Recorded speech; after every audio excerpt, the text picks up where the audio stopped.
we are going to be rinsing off the pork belly that we have been curing for a week in the refrigerator. And then I'm going to rinse it off and all of this off, the salt off. Then I'll pat it dry and I'm going to cover it in some black pepper. And then we are going to start the smoking process. So let me open up these packages and we'll get going. This is the apple chips that we're going to be using. It's the Bear Mountain barbecue woods. It's the apple barbecue wood chunks. It says mild sweet flavor. We've never actually smoked anything before, so we will see how this works out, and you guys get to come along with us. We're not going to teach you how to do it. We're just going to, you know, show you what we're doing, and then we'll let you know how it turns out. For right now, we got to start. We got to open up the pork belly and rinse off the salt, and then I'm going to cover it in black pepper because who doesn't like black pepper bacon? So yeah, it's good. So that's what we're going to start doing here, and I'm going to go ahead and get going on that. Madeline, though, has to find a different place. See that? Hi, she wants to do this with us. She can't be in here. She's got to go. So, all right, so I'm going to go ahead and open it up. Oh, do you guys want to see my cut? All right, so they look really good. They're healing really nicely. I cut from, this was the worst one. I cut from there to on this side of my knuckle, and the skin flipped up, and you could see my knuckle right there. And so it's, I mean, doesn't that look beautiful? It looks great. All I did was scrub it, put the skin back over the top of it, and put a band-aid on it. Now it hurts to bend my knuckles like that, and like things like braiding or sewing or typing, anything that requires these movement of these two fingers is painful. But all in all, I'm healing quite nicely, no infection, and there may be a little bit of scarring, but it's not going to be too bad. Anyway, so let's get started. My hope is that we did put enough salt on these. I'm nervous, right, because there is some fluid in there, and I don't want these to be bad. But the meat looks really, really good in there, so I don't know. Hopefully it turned out okay. So let's go ahead and just get it open. So this one was a double bagged one. Oh, it actually doesn't smell bad at all. Fantastic. Anyway, I'm gonna go ahead and take this out, and then maybe I'll cut it out, and then we'll go ahead and rinse it off, because the directions that I've read off of online, off of Google, because you know, who doesn't Google everything, said that you rinse it off really good. So I don't want to soak it. I don't feel like I had enough salt on there to have to soak it. But all right, I'm gonna go ahead and take this over to the sink and start rinsing.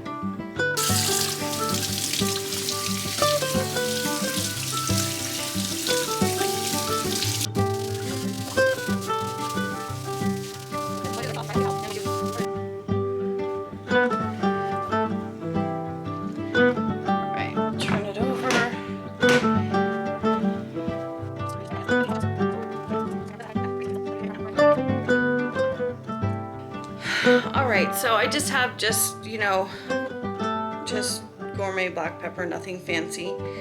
And I'm gonna put it on the pork belly that we're peppering right now on this sheet here, just for the sake of keeping things from being messy. And I'll open up the lid, maybe. There we go. And there's nice big holes, and I'm just going to pepper it, I guess, and just rub it in nice and good. I don't know how much pepper is too much pepper or not enough pepper, so I'm just going to do what looks good to me. That's nice and coated that way.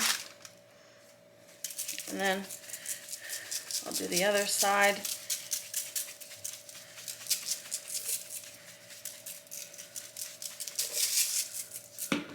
And I'll pat that in there. A little bit more. I think this looks good. All right. We're gonna go ahead and do the other two and get it ready to go on the smoker. All right, so I'm gonna go ahead and do the second 2 pieces. Remember, we put 2 pieces in here because they were too wide to fit in the baggage. So we just did 2 of the, we cut it in half and did the 2 pork belly pieces. So I'm gonna go ahead and cut into this one, rinse it off, and we'll go from there.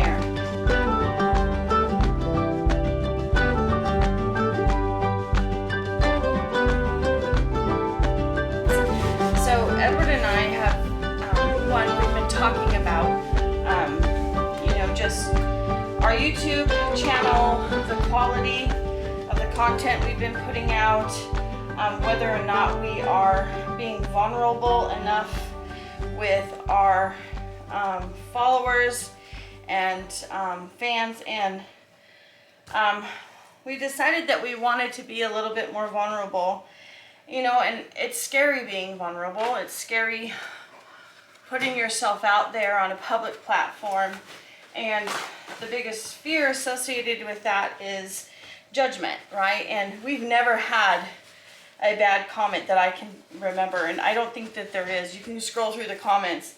Let me know if you see one. But I don't think I've ever had a bad comment. And I feel really fortunate.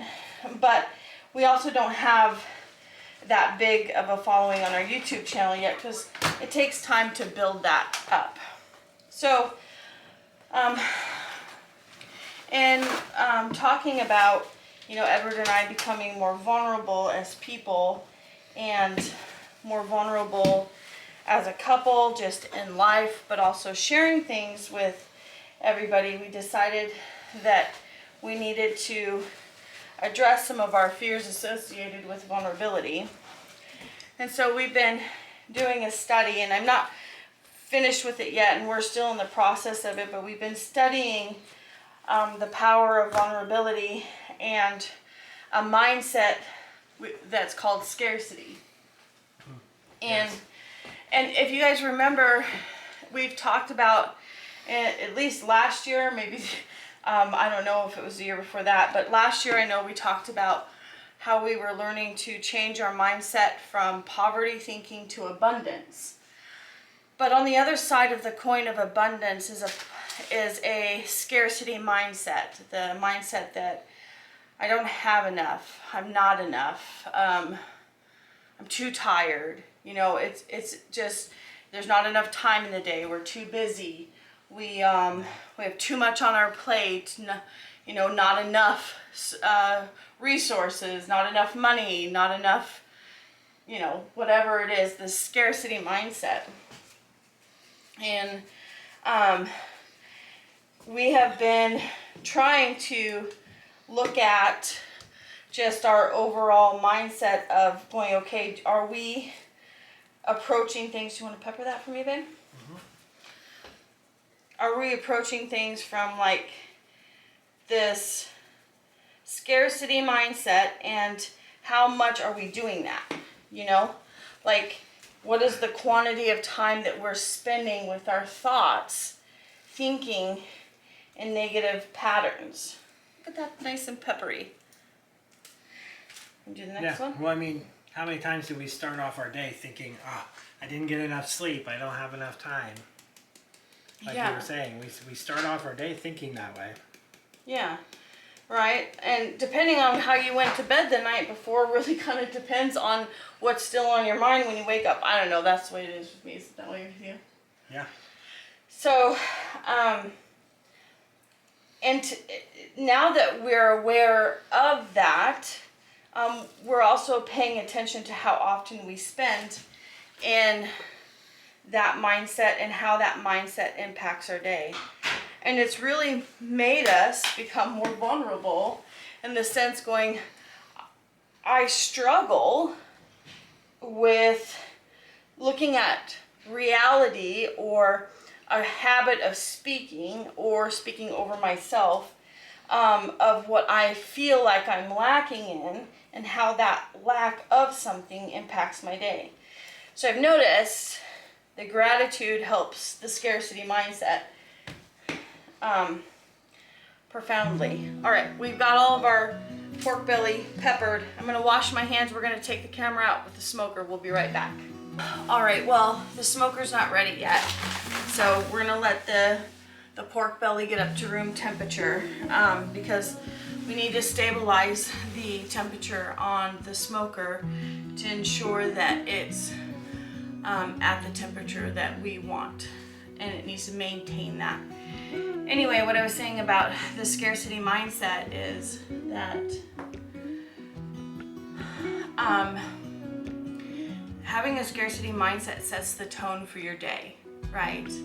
And it sets the tone for how you're going to think about different things that you encounter throughout the day. Whether or not you're driving in traffic on your way to work and somebody cuts you off and you get mad because you're in a hurry and you don't have enough time, or it makes you nervous or whatever. And there are natural human responses to abrasion that we feel in life, and it can come through, just experiences throughout the day. Somebody's, says something rude, or somebody gives you a look that kind of hits you sideways, or somebody cuts you off, somebody flips the bird at you or whatever. And how you respond will determines your mindset, right? And so as we face different things throughout our life and the complexities that we have that are unique to our family, but not unique to the world, just our family, we've noticed that we operate out of the scarcity mindset. And it's a belief that there just isn't enough of whatever we need in order to make life a lot easier. And so that's one of the things that we are working on now. With that being said, recently you guys watched, hopefully you watched a YouTube video of Edward taking Paisley to her winter carnival prom, and Paisley is just beautiful in it. And I was editing that video, and first of all, it was a couple hours of dancing, and as lovely as the dancing is, I can't really put the music that they were dancing to out there, so I have to get different music, and making a video of 2 hours of Edward and Paisley dancing. People don't want to watch 2 hours of Paisley and Edward. I do, but not, I'm partial, right? So I was chopping it down, and as I was editing different things out and really building a storyline out of the content that was created, my heart was, I guess I could say my heart was moved in the sense that I watched my daughter look at her father and him return that look of pure joy. And that's not something that I personally experienced with my dad. My dad is a criminal and not a healthy man to have your kids around. So that being said, my mindset about fathers was really impacted growing up, and especially into adulthood. It shaped my opinion about men. And so as I was watching my youngest daughter dance with her father and watching that relationship on film, I wept, because I don't think that I could put it into words what that must feel like. So I was looking and doing some research just for my own edification on the value and the impact that a father has on the relationship with his daughter. And I could see how, like, Paisley was delighting in her dad and her dad was delighting in her. And then I was thinking about the only relationship that I can even understand that probably is way better than a traditional father-daughter relationship is that with Jesus Christ. And I didn't know how to explain that in terms of that a daughter that has grown up in having the experience of a loving father. And so the YouTube video is dedicated to daughters without fathers and the extraordinary power of a father's love. So I encourage you guys to check it out. But there, my vulnerability had definitely been exposed when I was sharing with you in a short clip of a powerful journey that the Lord was taking me on last week. So last week was pretty an emotional week, and not that I haven't been dealing with the lack of fathering in my life and the wounds that are associated with that, but I think that we find healing in layers, right? And at least that is the case with myself. And so I was thinking upon that, like how much I have responded in scarcity in life because I have not had the confidence maybe that a loving father would give. Now, I am a naturally, I don't shy away from confrontation. I am a businesswoman, and so I have that business mentality, and I can very easily go from being a wife and a mom and a homesteader and a sister and a friend to business,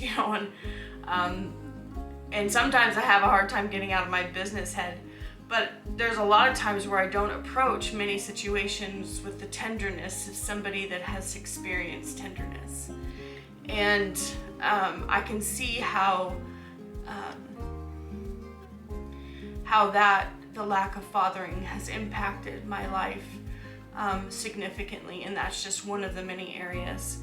And so I was moved in the fact that the Lord has been faithful to me, and I was able to articulate with a sense of experience of what it must be like to be loved.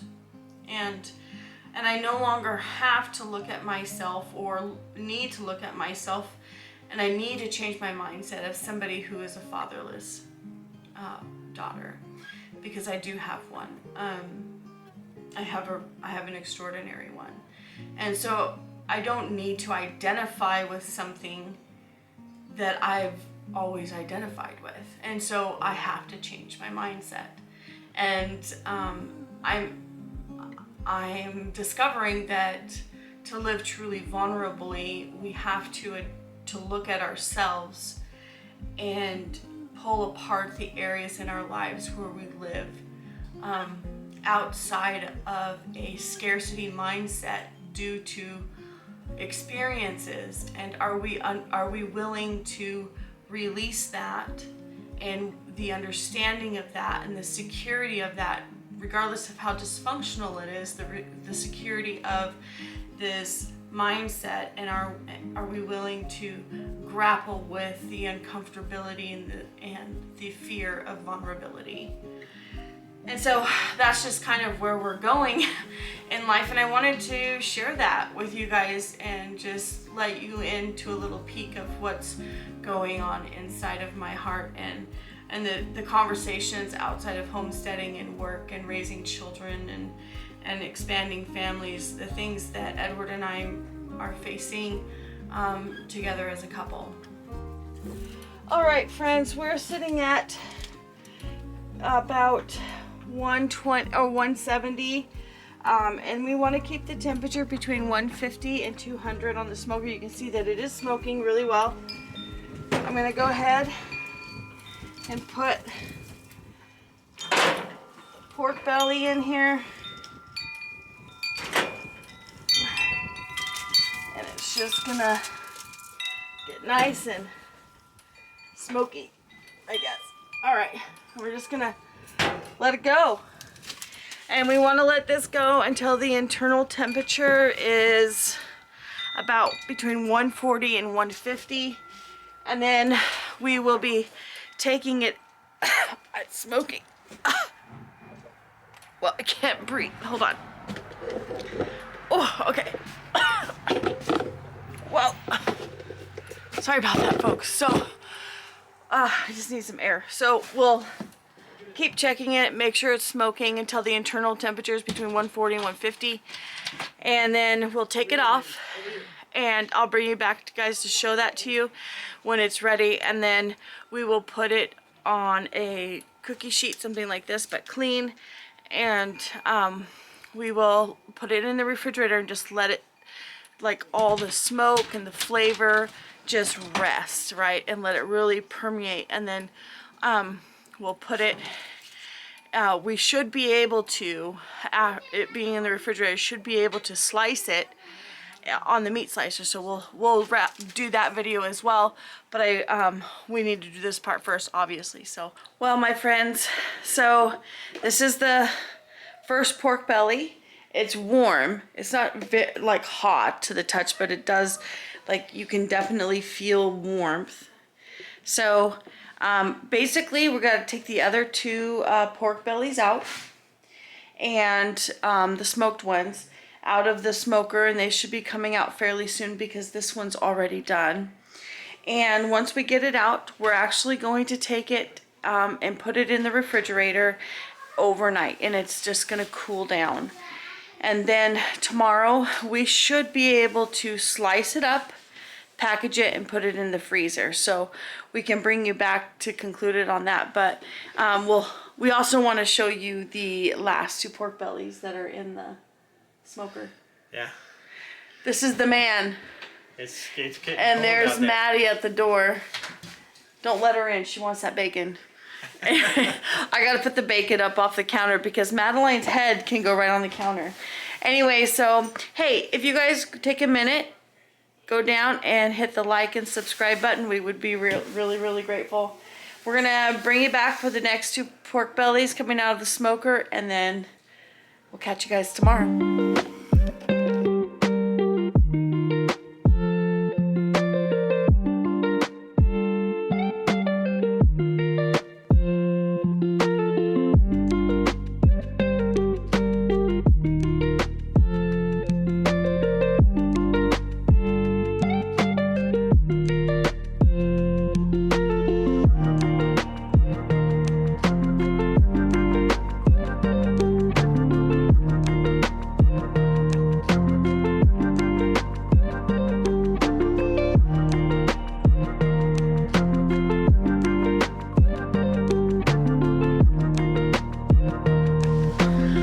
My friends, so isn't that beautiful, the big pile of bacon?